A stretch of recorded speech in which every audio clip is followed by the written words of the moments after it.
With Fallout 4 being right around the corner, I felt it best to keep myself occupied with Fallout 4 projects. This will be the first in a series of Fallout 4 do-it-yourself project videos, and I'm going to show you everything I did to make this video, starting now.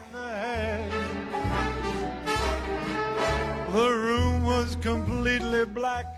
Hello everybody, and thank you for watching. Now this video is a lot faster than the actual do-it-yourself tutorial video I made on this project. You can find that video here, or if you're on mobile or a tablet device, you can check my cards. The do-it-yourself playlist will be in there for you at your leisure. Now I do apologize, you won't be able to use the menu on the tablet or the mobile phone. That is a bummer. I really hope that they get that sorted out soon. I can't create a menu for you in the cards, otherwise I would do it, but they just won't let me do that. For those of you who don't know, I do-it-yourself tutorial videos on how to create your own custom consoles as well as your own custom controller. There will be a custom controller video to follow this video, so be sure to subscribe so that way you know when that video is available. It is also the Fallout 4 theme, showing you how to take apart the controller in basically the same process in a little bit more detail than what I'm sharing with you here on how I went about painting the project. This is a fast-paced time-lapse video.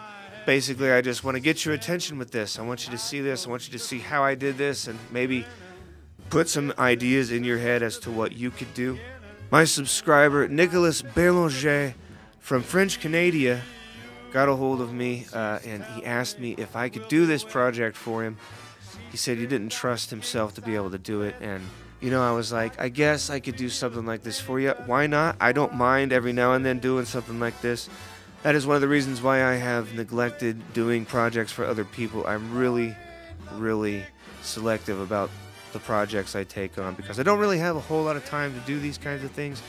Even though I can do these things efficiently in a few days, it's because I'm doing them on my days off when I'm not at my actual job. But I wanted to thank Nicolas Bélanger for the opportunity to work on this project for him and show to you and my subscribers what happened, how it turned out, and everything that I did to make this happen. I knew that I wanted this to look really old and rusted, like worn metal, like a piece of machinery, something that had survived the war. The Great War of 2077. If you need a history in Fallout, I have also done a video on that. You can check that video out. Also in the cards or right here on the screen right now. It'll open up in a new window and you can check it out later. You can go and watch that and then come back to this. Be like, oh yeah, I was watching this video. This guy, he's distracting me with all this Fallout stuff. Anyway, this process takes a minute. You have to let each coat of paint dry completely before moving on to the next step. So when I created the stencil for this, I had to make sure that what I had painted in the first place was dry. Now you can see that I had done a green and black marble effect. I used just basic, really cheap paint for the black, and I also used a Rust-Oleum sage green American Accents paint, which is really thick, so I didn't use a whole lot of it. I just a quick spray down. I knew that it was going to be underneath of the rest of the paint, the final silver coat that went over it, and then of course would be scratched away. I knew that this was going to take a minute.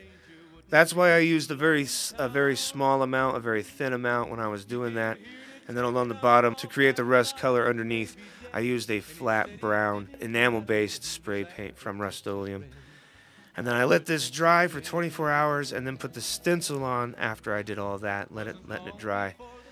And then I hit it really solid with a silver-colored, hammered textured paint, also by Rust-Oleum, trying to keep all paints like. Once I got all of that down, I wanted to make sure that it was one solid coat. That was my final coat of paint. So I had to hit it kind of heavy, but not too heavy because you don't really want to have to fight really hard to get that rusty color to come through later. The way I did that was by sanding that top coat away very lightly using various grit sandpaper, from 330 grit to 220 grit to 400 grit wet sandpaper. I slowly created and sculpted the scratches and everything the way I wanted it to look. You basically have to go on how it looks to you. You also don't want to be pushing too hard. You want the sandpaper to do all the work for you. And it's a good idea to, if you're going to do something like this, if you're kind of doing a rustic kind of look or a relic kind of look on any project that you might be doing, the best thing to do is when you're sanding it, wipe away all the paint dust that you just sanded off. That way you can kind of see if the brown's coming through or not, or whatever color you're using underneath. And again, be aware that just because it may not be looking like it's coming through a lot, doesn't mean you won't see it in the final product whenever you put on a clear coat, because clear coat really makes this whole... It was amazing yet again when you see things pop through, especially on projects like this where there was a lot of rust color that I was spraying on it over the end. Just in case I happened to go through a little bit too much and did get through to the PVC, I used this multi-textured rust-colored Rust-Oleum paint. Yet again, Rust-Oleum, there it is. It's good stuff, and you can find it all pretty much at Home Depot or Lowe's or wherever it is that you like to go. I know that Home Depot has a really good selection of Rust-Oleum paint, so I always like to go there when I can. And they also have the metal lath that I used on the inside of this.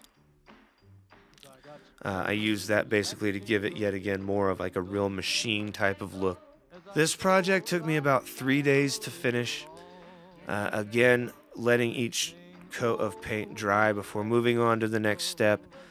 And then once I had everything looking as rustic as I wanted it to look and got it looking, I mean, I think it looks, to me, it looks just so much like rusted metal. I mean, this looks really good when it's all said and done. And I know that Nicholas seems to be extremely happy.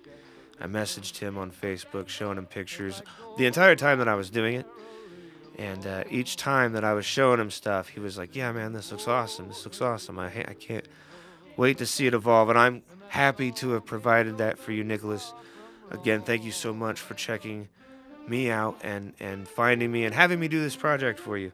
I also wanted to take some time to mention Variety Gamer.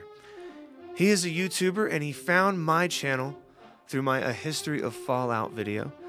He liked it so much that he wanted to feature it on his channel and show his subscribers. I cannot thank him enough for sharing that video. It really means the world to me that somebody else really enjoyed the video. And I did take a lot of time on that video. So if you haven't checked that out, again, you can find it in the cards section of this video, or you can go over to his channel and check it out there. Either way, don't forget to give it a like. Don't forget to like this video and leave me a comment. Let me know what you think about the way this turned out. I think it looked pretty good myself. I mean, I imagined it looking a certain way, and here it is. I can't believe it. Thank you guys so much for checking out the video. And again, I know you want to see how to do this yourself, so don't forget to check my cards. The video is in there for you to watch. Thank you so much for watching, and I will see you in the next video.